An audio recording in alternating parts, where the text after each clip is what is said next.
co-author now with Councilmember Reed on a proposal to strengthen the implementation of our local hire policy. We do still have in Oakland, despite some of the recent economic growth, we still have troublingly high levels of unemployment. And it is really important that when there is public investment going on, that we make sure that the economic benefit of that returns to the local community. And so the number we're talking about is 50%, and in the amendments we're working on, we're not talking about changing the number, but strengthening the enforcement, because the 50% hasn't actually been happening. So the next step that we're working on isn't to change the number goal, but to make sure that number actually happens and that there aren't so many exemptions given to it. We need to make sure everyone in the community is uplifted, and that means having local hiring, local business opportunity. Thank you. If you would pass it to Mr. Hummel. Would you like me to repeat the question? No, it's fine. Local hire. Yes. So my commission, the Cannabis Regulatory Commission, just recently moved and it got passed in the City Council to a new ordinance around permits.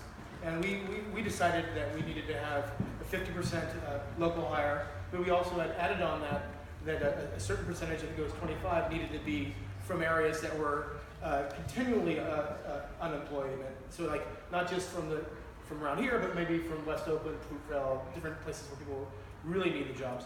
Now, there's a concern that comes up often when we have this situation is the training, and you hear union jobs, you have the situation, we don't have enough journeyman positions, there's not, and so I think we definitely need, if we're going to be doing these things, our commission talked about having a website for employers and things like that for the cannabis stuff, but especially when we're talking about construction trades, we need to have training so they kind of have the excuse that we didn't have enough trained people.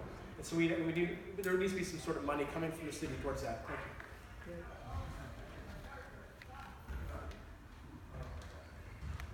Yeah, we're not going to jump up and down. Speaking to the button. Speaking to the button, got it? When it comes to jobs, part of Oakland's problem is it's a union town. And the jobs that are hired in Oakland are mostly union jobs. So hiring the regular folk out there, the kids that need the jobs, is on a difficult basis. They're being trained, they've got training down on Mandela. The union takes a lot of youth and takes them out to the Blackhawk, Danville area, because they've got a training school out there where they're training people. But bringing jobs here, it's difficult when you don't have the business and the development that's going on is not that great anymore. So those jobs are going to be hard to come by. What we need are manufacturing jobs brought back to the United States from abroad and brought back to Oakland, because we've been losing businesses right and left.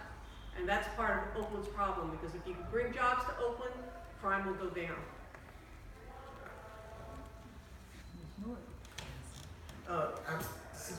I absolutely believe in local hire. I think it is so important to our communities. We always talk about we don't have enough jobs for folks that are here. I do think we need to spend a little bit more time also on the the training piece as well, to make sure that people are ready to take on a lot of these jobs. But the thing about local hire that I've learned recently is that we do have a lot of people that come into Oakland for the week. They have an address here Monday through Friday, and the weekend they get home, which could be in Southern California or other parts, but outside of Oakland. And I think that we need to pay closer attention to that. So we're having people that don't live actually in Oakland, but they're actually using Oakland address to work here for the week in these construction jobs and then go back home to Tracy or Moreno Valley. So we need to check that a little bit more, because that is not local hire. Thank you.